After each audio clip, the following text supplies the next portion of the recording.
Olá, tudo bem? Bem-vindo ao nosso tradicional Café com Ações. Saúde a todos. O Café com Ações é um programa que a gente faz sempre com um giro de notícias e informações sobre economia, bolsa de valores e o mundo empresarial. Uma atualização de fatos relevantes, marcantes, que podem fazer alguma diferença nas nossas estratégias de investimento. Aqui a gente procura mostrar que é importante separar o joio do trigo, se afastar do que é ruído, do que é informação desconexa, desencontrada e focar apenas no que pode ter alguma relevância para as nossas estratégias de investimentos, sempre acompanhados de um bom café arábica. Esqueça esse café de supermercado de péssima qualidade que é o café robusta. Quer conhecer o mundo dos cafés? Procure os cafés especiais. Tenho certeza que vocês vão apreciar a bebida e se tornar apaixonados pelos cafés especiais. Bom, começamos falando sobre o PIB, o Produto Interno do Brasil, o Produto Interno Bruto, cresceu 1,2% no primeiro trimestre, em resultado divulgado recentemente. Então, o número é interessante, o número é positivo. O PIB volta ao patamar do quarto trimestre de 2019, que é um período pré-pandemia, mas devemos registrar que ele ainda está 3,1% abaixo do ponto mais alto da atividade econômica do país, alcançado no primeiro trimestre de 2014. Então, fica aqui o registro de que nós vivemos uma crise que já dura muitos anos. Então, nós não podemos ficar felizes e satisfeitos com o que está acontecendo com o Brasil.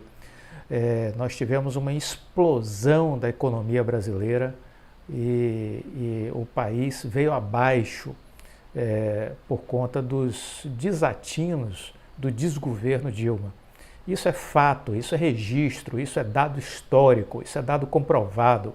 Nós tivemos uma queda de PIB de 8%, provocada pelas ideias de esquerda que foram levadas a ferro e fogo por Dona Dilma. Depois disso veio um período de recuperação, mas essa recuperação vem lenta e gradual desde o período Temer, que se registre também que o governo Temer inicia a recuperação da destruição que foi feita no governo anterior. Entendeu? Mas essa recuperação vem sendo gradual e lenta. A pandemia jogou a gente de volta para o fundo do poço e a gente está, pouco a pouco, se reerguendo de novo, né? Mas ainda estamos distante do ano de 2014, do último daquele período do primeiro trimestre de 2014, onde nós tínhamos uma condição econômica mais favorável, vamos dizer assim, né? Então, no período que antecedeu a crise provocada pela Dilma. Então, ainda precisamos crescer, precisamos recuperar. Estamos falando de uma crise que se arrasta há 7 anos, né? Uma crise que se arrasta há 7 anos. Essa é a realidade brasileira. Não podemos ficar achando que está tudo bem. Não, não está tudo bem. E a política precisa ter pressa, porque um paciente que está 7 anos internado na UTI, porque essa é a realidade brasileira, não cabe complacência, não cabe demora, não cabe perder tempo. E é isso que a política vem fazendo ao longo desses anos, perdendo tempo. Porque tudo tinha que ser muito rápido, na velocidade do universo empresarial. Mas, infelizmente, não é assim que a coisa acontece. É uma grande pena e a sociedade brasileira tem sua cumplicidade nisso porque não cobra os políticos, não cobra em relação ao que deveria cobrar, né? Então, a gente continua aí a passos de tartaruga, tentando se reerguer de uma crise que já dura 7 anos. Muito bem, outra informação importante é que em maio os estrangeiros voltaram, ainda que timidamente, à Bolsa de Valores, né? Houve um movimento de entrada no mês de maio de estrangeiros na Bolsa, o saldo ficou positivo, um saldo líquido de 9 bilhões de reais, muito pouco, né? Se você considerar aí na relação com o dólar, estamos falando aí de um pouco mais de 1 bilhão de dólares, 1 bilhão e pouco de dólares que performou, né? Na Bolsa de Valores, positivamente, né? Então, é bom, Veja que só esse fluxo de capital de estrangeiros que entrou já fez a Bolsa de novo atingir a máxima histórica, né? Então veja, a primeira máxima histórica desse ano foi 8 de janeiro, fluxo de estrangeiros na Bolsa. A segunda, agora, máxima histórica registrada esse ano, de novo, fluxo de investidores estrangeiros. Então percebam a força do investidor estrangeiro. Quando ele entra, faz com que a Bolsa busque seus patamares históricos, faça sempre novas máximas históricas quando o estrangeiro entra, né? Então, embora um valor ainda pequeno, 9 bilhões de saldo positivo na Bolsa do investidor estrangeiro, mas ainda assim isso foi suficiente para fazer um movimento de valorização na Bolsa no mês de maio e ela alcançar um novo patamar histórico. E além disso, vale notar que estamos vendo aí um crescimento, uma valorização de alguns ativos, né, que são muito simpáticos, vamos dizer assim, aos estrangeiros, né? Então a Vale, no mês de maio, performou muito bem, a Magalu voltou a performar muito bem, porque é uma empresa também que os estrangeiros olham e observam, e a VEG, outra empresa que os estrangeiros olham, e você veja que essas ações voltaram a se movimentar com esse fluxo de capital vindo do exterior, né? Então é importante a gente estar observando esse fluxo, certo? Bom, o que mais eu gostaria de compartilhar com vocês? Eu queria dizer que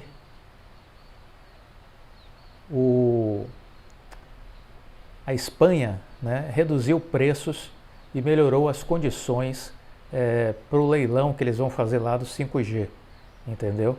Então ela melhorou as condições, cortou os preços em seu próximo leilão de radiofrequência para a banda principal de 700 MHz, que é vital para a próxima geração dos serviços de dados móveis do 5G, em decisão que agradou os grupos de telecomunicações que provavelmente vão participar do certame. Então as condições ainda são rigorosas, os preços poderiam ter sido mais baixos, mas reconhecemos e agradecemos os esforços do governo em melhorar as condições, disse o porta-voz da Associação Digital Espanha, que representa as 4 maiores operadoras de telefonia móvel e banda larga do país. Ele acrescentou que os termos equilibram a necessidade do Estado de aumentar as receitas com reconhecimento dos níveis de endividamento do setor e da importância do 5G para o desenvolvimento da economia espanhola. Então, uma novidade aí com relação ao 5G, o mundo está caminhando nessa direção, né? E o Brasil está com o seu processo aqui atrasado. Vale dizer que a coisa está meio ainda parada aí naquela discussão, Tribunal de Contas da União, Anatel, o processo aí continua cercado de morosidade. É importante estarmos reconhecendo e dizendo isso, né? Outra notícia da Agência Senado que eu queria compartilhar com vocês: senadores e especialistas condenam a privatização da Eletrobras. É uma privatização difícil, o Brasil tem um viés absolutamente equivocado, há um discurso de esquerda de que privatizar é uma coisa errada, de que privatizar é uma coisa ruim. Não é, entendeu? Não é, muito pelo contrário, é bom, mas há um discurso aí esquerdista que defende a estatização, a presença cada vez maior do Estado na economia, no destino dos brasileiros. Isso é um absurdo, isso é um pensamento jurássico, tosco, entendeu? E no fundo eu entendi com a Lava Jato, o que foi que eu entendi? Que esse discurso tosco, ele apenas mascara a verdade. A verdade é que as estatais sempre foram objeto de desejo da classe política, para indicar seus apadrinhados, para fazer ocupação político-partidária dentro das estatais, usá-las como cabide de emprego, para conseguir para os seus favorecidos altos salários, para conquistar dentro dessas estatais apoio para projetos na área de cultura, de filantropia. Muitos desses projetos, denunciados inclusive pela Controladoria Geral da União, a CGU, em diversos estados, acabam sendo utilizados para fazer superfaturamento, para propiciar desvio de recursos, entendeu? Com com as mais diferentes operações aí fraudulentas, e as empresas estatais são sempre aí vítimas da perversidade dessa classe que acaba burlando a lei de licitações com a maior facilidade, fazendo processos licitatórios fraudulentos, combinados, entendeu? E aí tudo isso faz com que essas estatais ao longo dos anos sangrem. Então, essa história de que privatizar é ruim, isso é balela. Isso é interesse de uma classe política que quer manter o espaço para ocupação e para enriquecimento ilícito. Essa é a verdade. Foi isso que a Lava Jato mostrou, entendeu? Foi isso que a Lava Jato provou. E não foi só a Lava Jato que provou, não. A Justiça dos Estados Unidos provou isso em relação à Petrobras. A Justiça na Suíça provou isso também em relação à Petrobras, que houve desvio de recursos, que houve propina, que houve corrupção, que houve bandalheira, de todos os tipos. Então temos aí tribunais de justiça de outros países também reconhecendo todas essas fraudes que aconteceram, todos esses desmandos que aconteceram na Petrobras. Então, ponha sempre o pé atrás quando ouvir alguém falando mal da privatização e desconfie daquele que defende estatização, porque, ao meu ver, ou defende por desconhecimento, por inocência, ou porque quer que esse jogo permaneça, para que ele tire partido disso, né? Então, alegam as coisas mais poéticas, dizem que vai ser uma perda de soberania, entendeu? Perda de soberania, que a tarifa elétrica e a tarifa de luz vai subir, como se não subisse, enquanto estatal, né? Como se não subisse, que isso vai acabar prejudicando o meio ambiente, a questão do sistema elétrico vai ser prejudicada. Então as teses são as mais absurdas possíveis, entendeu? Tudo enganação, tudo enganação. Não tem uma pessoa séria do ponto de vista pragmático que reflita sobre isso, que não perceba que isso aí é tudo jogo de cena, que tudo isso não se sustenta, que é o discurso de quem quer apenas se manter nessa condição de expropriar o patrimônio público, porque é público, não é? Mas ele transforma em particular, do pior jeito. Porque a privatização você transforma em particular, mas ali uma empresa vai gerir aquilo, vai gerar emprego, vai modernizar aquela ex-estatal, vai pagar imposto, muito imposto, e esse é o ganho que o governo vai ter. Mas nesse caso não, eles preferem que ela continue pública, entre aspas, mas particular com as luzes apagadas. Ou seja, particular no sentido de expropriar aquilo, de tirar partido, de tirar proveito, de tirar dinheiro, de botar dinheiro no bolso. É assim que a coisa funciona, entendeu? Então esse status quo aí, essa classe política não quer privatização, essa é a verdade.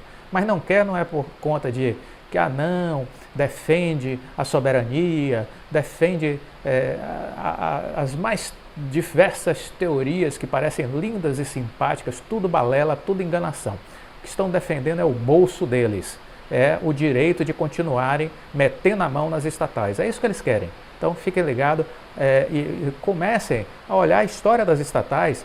Veja os desatinos que já foram cometidos nos Correios, na Eletrobras, na Petrobras, no Banco do Brasil, em todas elas, nos fundos de pensão dessas empresas, o quanto já foi saqueado, roubado, entendeu? É porque aqui a justiça é falha, porque senão estava todo mundo na cadeia.